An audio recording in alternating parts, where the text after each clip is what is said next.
Tudo bom? Marhaban! Como vocês estão? Tudo bom? Espero que sim. Assalamu alaikum. Eu sou Brisa Sócia e esse é mais um vídeo Momento Leitura aqui nesse site Jus Brasil, os estabelecidos e os outsiders, sociologia das relações de poder a partir de uma pequena comunidade, através de uma obra de Norbert Elias e John L. Scottson, os estabelecidos e os outsiders, sociologia das relações de poder a partir de uma pequena comunidade. Então, nessa obra, segundo a Bianca Cetto, que escreveu essa matéria, né?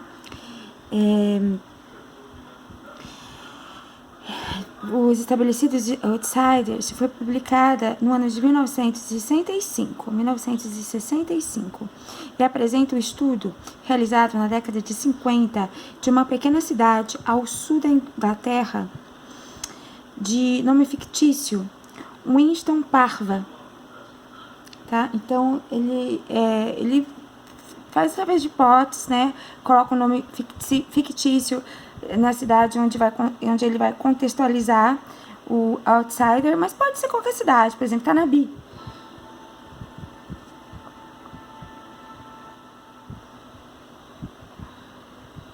Saúde. E então, nessa cidade, né? Winston Parva. O objetivo de Norbert Elias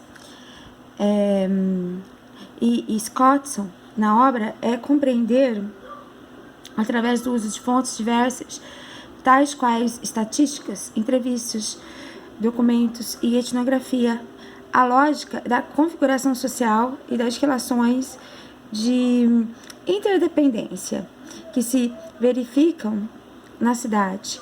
Violência, discriminação e exclusão social são características que se depreendem da análise social realizada, tá? Então, ele faz uma análise social, tá? Ele não vai colocar uma cidade real, né? Mas pode ser qualquer cidade. Então, a etnografia é uma descrição densa. O etnógrafo encara uma multiplicidade de estruturas conceituais complexas, muitas das quais estão sobrepostas, tá? Ou entrelaçadas entre si, estruturas que são, ao mesmo tempo, irregulares, estranhas e não explícitas, as quais o etnógrafo deve captar para depois explicá-la, tá? E, desse modo, trata-se de um trabalho de observação, a partir do qual é possível compreender a realidade observada e fazer proposições nos planos micro e macro, tá? Então, Winston Parva, né, que é essa cidade fictícia, dividia-se em 3 zonas, 3 bairros distintos. Na zona 1, habitavam as pessoas mais privilegiadas economicamente, cuja ascensão social permitiu que elas se mudassem para as áreas de classe média da cidade, deixando assim a zona 2. Nas zonas 2 e 3 residiam os operários das fábricas locais, tá? Então, é uma cidade que, nesse caso, é fictícia, mas, né, ele fez baseado em praticamente todas as cidades. Entretanto, por detrás da aparente semelhança existente entre os residentes, né, dessas 2 últimas áreas da cidade, profundas disparidades foram verificadas entre os seus grupos, uma vez que os habitantes da Zona 2, território mais antigo de Winston Parva, consideravam-se superiores aos demais pelo simples fato de habitarem o local há mais tempo. Não existiam, pois, diferenças étnicas nos níveis de desenvolvimento econômico ou educacional, nem mesmo de atividade profissional entre esses sujeitos, mas, mesmo assim, os habitantes da Zona 2, chamada por eles próprios de aldeia, negavam-se a manter contato com os recém-chegados da Zona 3. Por exemplo, vamos pensar Bom Jesus, ou até bairros mais longes, né? O loteamento, exatamente pelo fato de serem recém-chegados, de serem outsiders. Como que fala? Outsiders, na terra daqueles estabelecidos. Então, tem os estabelecidos e os outsiders. Ó, vamos ver aqui, Google Tradutor, tá?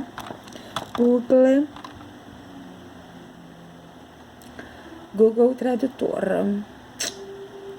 Vamos colocar outsider. Vamos ver a pronúncia. Outsider. Outsider, tá? Outsider, veja. Outsider. Ó. Outsider. Outsider. Capite? Outsider. Vamos ver a tradução para o português. Veja. Forasteira. Forasteiro. Tá? Em inglês, the outsider, né? O forasteiro ou a forasteira, que se traduz assim em português, forasteiro ou forasteira. Então, outsider, tá? É os recém-chegados. Outsider. Em oposição aos estabelecidos, porque tem aquele bairro, que é a Zona 1, que é dos mais empoderados, né? Que estão há muito mais tempo, que também é muito restrito, elitista. Tem o da Zona 2, que é de operário, mas esses operários, né? Eu acho que no fundinho não quer descer para a Zona 3, né? O status da Zona 3, ou eles preferem ou ficar no mesmo status, ou adquirir, subir, tentar, né? Alcançar a Zona 1, no caso. Fato é que essa configuração social mostrará sua influência em inúmeros aspectos da vida daqueles grupos, tais como em sua organização familiar, índices de criminalidade, relação entre os vizinhos, entre outras, passando a ser considerada essencial na análise desenvolvida no livro. Então, insta a salientar que, a princípio, o objetivo dos autores da obra era desvendar o porquê da significativa diferença dos índices de atos infracionais praticados em cada zona da cidade. Entretanto, eles abandonaram tal tarefa ao se darem conta de que todas as características que emanam, né, daquela organização social derivam de sua forma de configuração, de modo como aquela sociedade se organizava, sendo esta a base da análise configuracional por eles proposta, certo? Então, fica evidente na obra que a maior coesão entre os membros das zonas habitacionais 1 e 2 facultava a exclusão e a estigmação dos membros da zona 3. Então, a zona 1 e 2 se juntam, né? E nesse diapasão, os autores chamam a atenção para a diferenciação existente entre preconceito individual e a estigmação grupal praticada em Winston Parva. Aquela tem sua raiz na personalidade dos indivíduos, enquanto que essa, pela qual um grupo rotula negativamente outro, tem como elemento fundamental a instabilidade do equilíbrio do poder entre agrupamentos sociais distintos. Ok? Continuando, eu sou Brisa Sócio e esse é mais um momento leitura saúde.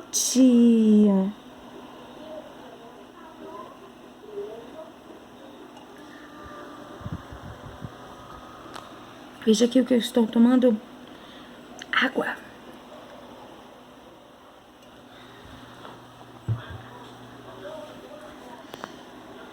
Assalamu alaikum. O estigma pode ser caracterizado como um mecanismo a priori de identificação do indivíduo. Veja aqui, estudantes de filosofia, a priori, né? Ela usa o a priori, muito utilizado também por Kant, tá?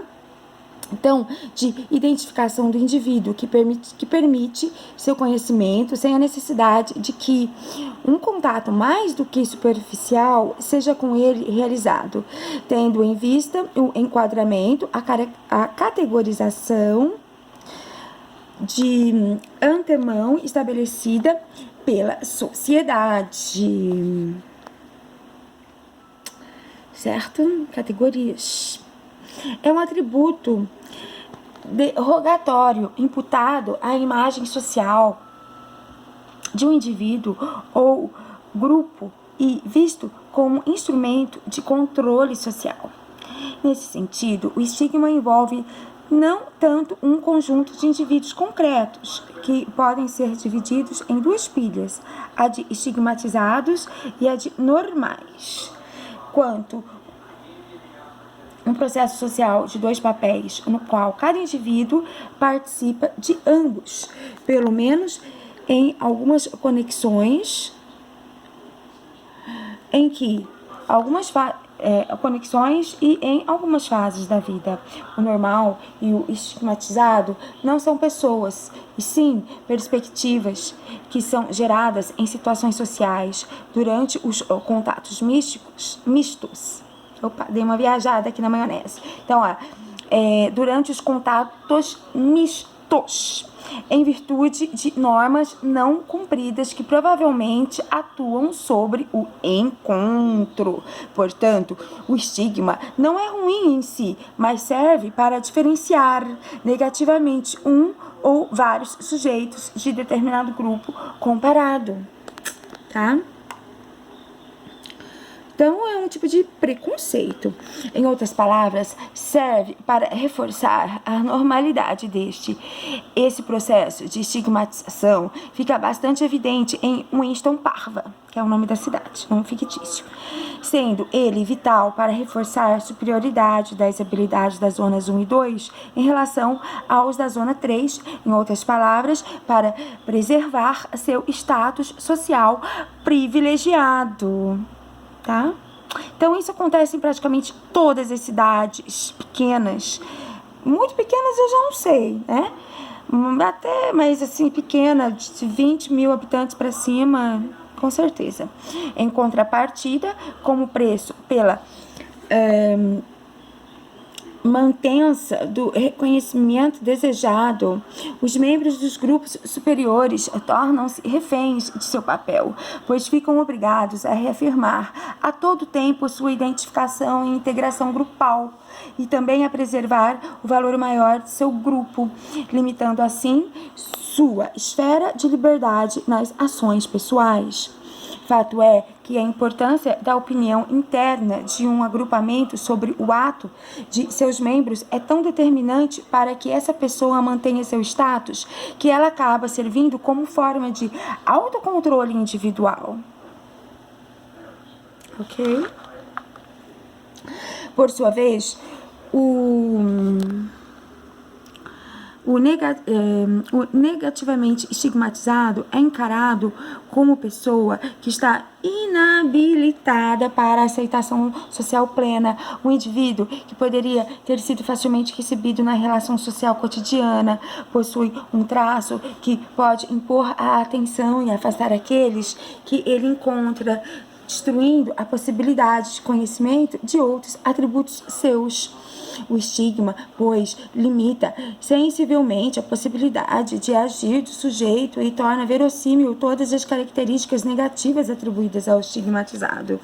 A conduta dos seres considerados normais perante um indivíduo estigmatizado é discriminatória e excludente, utilizando-se, assim, de termos pejorativos para referenciá-lo. Assim, visando adequar-se ao padrão de normalidade social, o estigmatizado pode esforçar-se para ser aceito pelo grupo.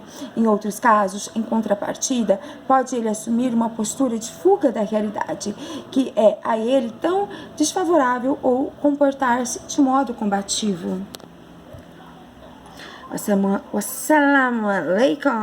Marhaba. Saúde.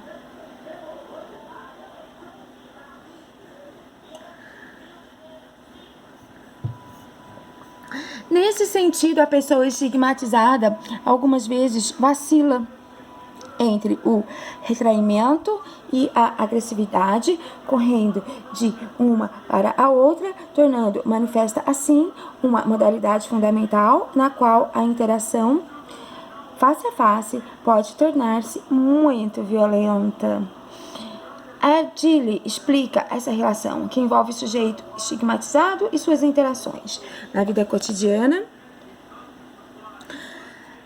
As pessoas categorizam umas às outras e respondem a essa categorização com diferentes tipos de interação a depender de seu conteúdo favorável ou desfavorável. Sendo esse fator comum, o indivíduo aprende a prever a qualificação que receberá e ver-se nesses termos no que se denomina sua autoimagem representativa de como ele se percebe. Ocorre que essa categorização pode ser negativa ou positiva, de maior ou menor prestígio, o que também é previsto pelo sujeito e se torna sua autoestima, extensão em que uma pessoa tem atitudes favoráveis em relação a si mesma, baseada nas reações dos outros. Esses processos cognitivos tornam-se determinantes nas interações sociais, uma vez que a autoimagem só pode ser mantida se os outros a aceitarem e reagem a ela de maneira apropriada. Assim como ápice de todo esse processo, a reação social adversa gerada pelo estigma pode transformar a concepção que o indivíduo tem de si próprio. Não raro, ele se torna autodepreciativo e desenvolve um auto-ódio. Em outros termos, a situação especial do estigmatizado é que a sociedade lhe diz que ele é um membro do grupo mais amplo, o que significa que é um ser humano normal, mas também que ele é até certo ponto diferente e que seria absurdo negar essa diferença. A diferença em si deriva da sociedade, porque, em geral, antes que uma diferença seja importante, ela deve ser coletivamente conceitualizada pela sociedade como um todo. Portanto, de acordo com os mecanismos acima mencionados, os rótulos aplicados aos habitantes da Zona 3 acabam sendo incorporados à própria descrição desse grupo, materializando-se. Trata-se de uma visão negativa que provocou a condenação global do loteamento. Tipo uma condenação mesmo, né? Um bullying ocorre na escola. Mas e os reflexos, né, desse fenômeno ocorre muito também na escola, no que se refere aos hábitos de asseio pessoal, por exemplo. Sua área de residência fica conhecida como Beco dos Ratos, em virtude da rotulação daqueles sujeitos como sujos e anti-higiênicos, e que faz com que os outros creiam ser esta uma característica real dos excluídos. Muitas vezes é a falta de saneamento da própria prefeitura, né? Ainda nesse processo de inferiorização, exercem funções que precipam as fofocas depreciativas e a maculação da autoimagem dos outsiders. Aquelas permitem que as generalizações negativas se espalhem e sejam tomadas como verdadeiras, enquanto que estas minam qualquer possibilidade de defesa e união entre os membros do grupo inferiorizado, os quais não esboçam nenhuma reação contra a qualificação negativa que lhes foi aplicada. Vale ressaltar que os autores... Vamos ver se falta muito.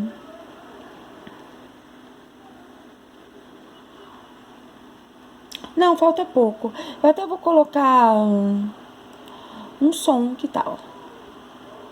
um sonzinho, colocar brisa sócio, brisa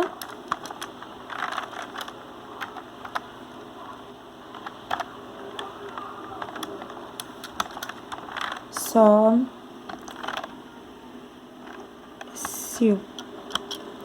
fundo musical, fundo musical, vamos lá.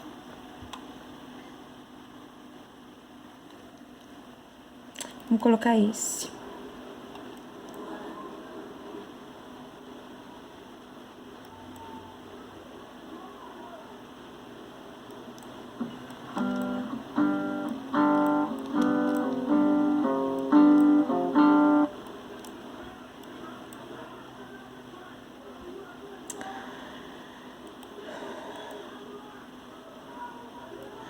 A internet tá meio lenta.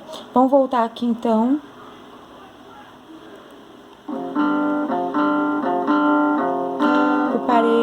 Vale ressaltar que os autores identificaram uma estreita relação entre a fofoca praticada e a estrutura da comunidade onde ela se realiza. A aldeia necessitava de um fluxo constante de fofocas para manter-se em funcionamento e a maior coesão social entre os membros desse grupo facilitava sua difusão. Aqui, pois, ela aparece como um mecanismo integrador e reafirmador da superioridade grupal. Então, veja o papel social e o poder da fofoca. No loteamento, em contrapartida, a falta de coesão e até mesmo de contato entre seus residentes, bem como a desconfiança que uns tinham em relação aos outros, em decorrência da imagem gerada pelo estigma, obstaculizavam seu exercício. Conforme mencionado, a própria organização familiar diferia substancialmente nas zonas 2 e 3. Naquela, as famílias eram mais unidas e dependentes. Na 2, tá? Então, a família, quando a família é estruturada, sociedade, o povo bem que sofre muito, né? Naquelas famílias eram mais unidas e dependentes, sendo central nesse contexto a figura da mãe, a qual tinha a capacidade de unir vários núcleos familiares distintos, famílias ampliadas. Sendo assim, a mesma coesão identificada no seio social também se apresentava no âmbito familiar. Entretanto, as famílias eram pequenas e viviam de forma isolada, uma vez que a conformação ao estigma aplicado fazia com que estivesse contato com os vizinhos não confiáveis. Nossa, o vizinho também, né? O vizinho é uma coisa muito importante na vida de uma pessoa.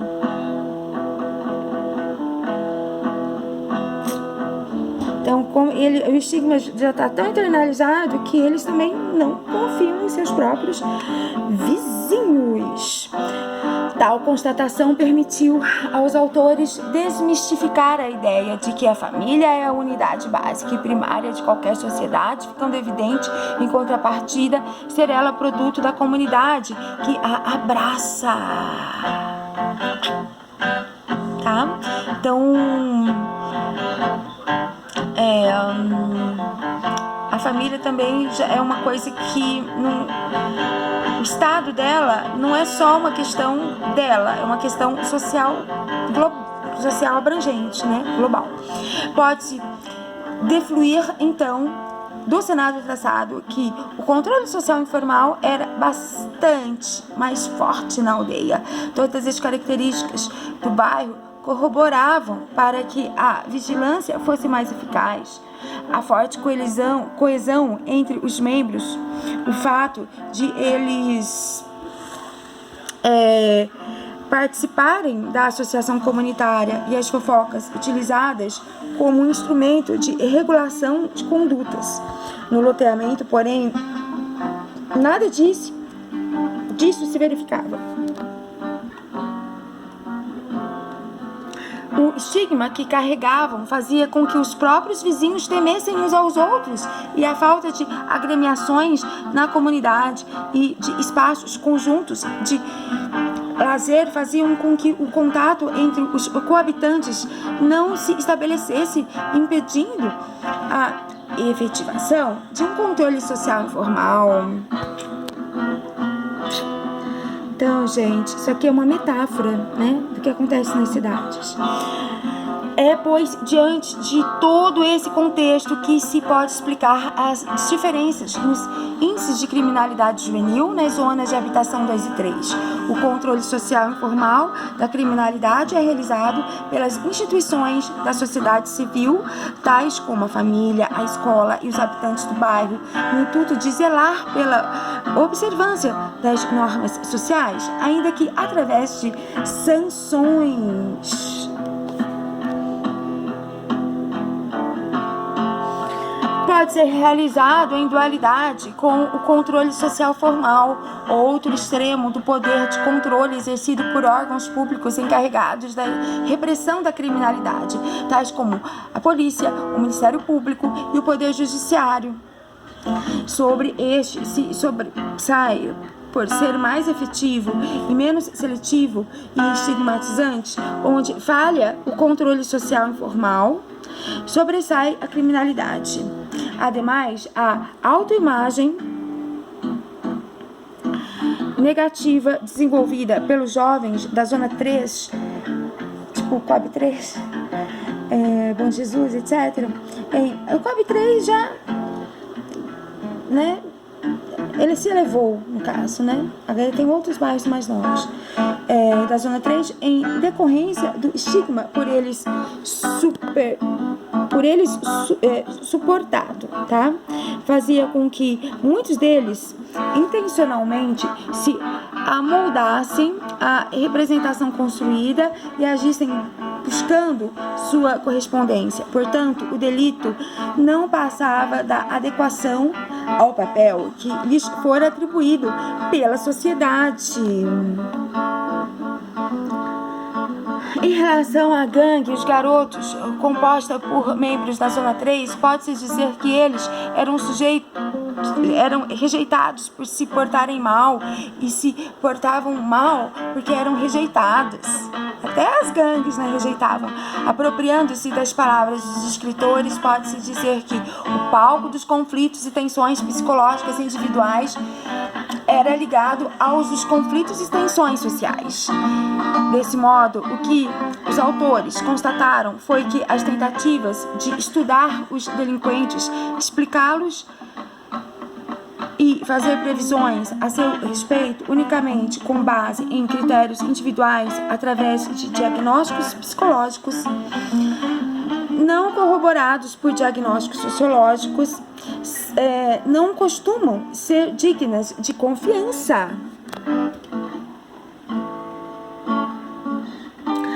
Que as condições de reprodução contínua dos grupos de jovens delinquentes encontram-se na estrutura da sociedade e, particularmente, das comunidades onde moram grupos de famílias com filhos delinquentes e onde essas crianças crescem. Na estrutura, né? E, portanto, o livro, né, do Norbert Elias e do seu parceiro, né, consegue identificar e elucidar as relações de poder, dependência e exclusão existente em uma sociedade e suas implicações em todos os níveis de sua organização, bem como em todos os aspectos da vida dos habitantes. Pode-se concluir que sua grande mensagem, a sua atualidade, consiste na crítica que apresenta acerca da polaridade conceitual entre indivíduo e sociedade, psicologia e sociologia, a qual, nos dias atuais, ainda se tenta desmistificar. Então, quem escreveu foi uma doutoranda pelo Departamento de Direito Penal, Medicina Forense e Criminologia da Universidade de São Paulo. Ela usou o Clifford Geertz, La Interpretación de las Culturas, entre outros. também, lembrando que ela fez uma resenha, né, do livro de Norbert Elias e John L. Scottson, Os Estabelecidos e os Outsiders, Sociologia das Relações de Poder a partir de uma pequena comunidade. Tradução de Vera Ribeiro, Rio de Janeiro, Jorge Zahar, 2000.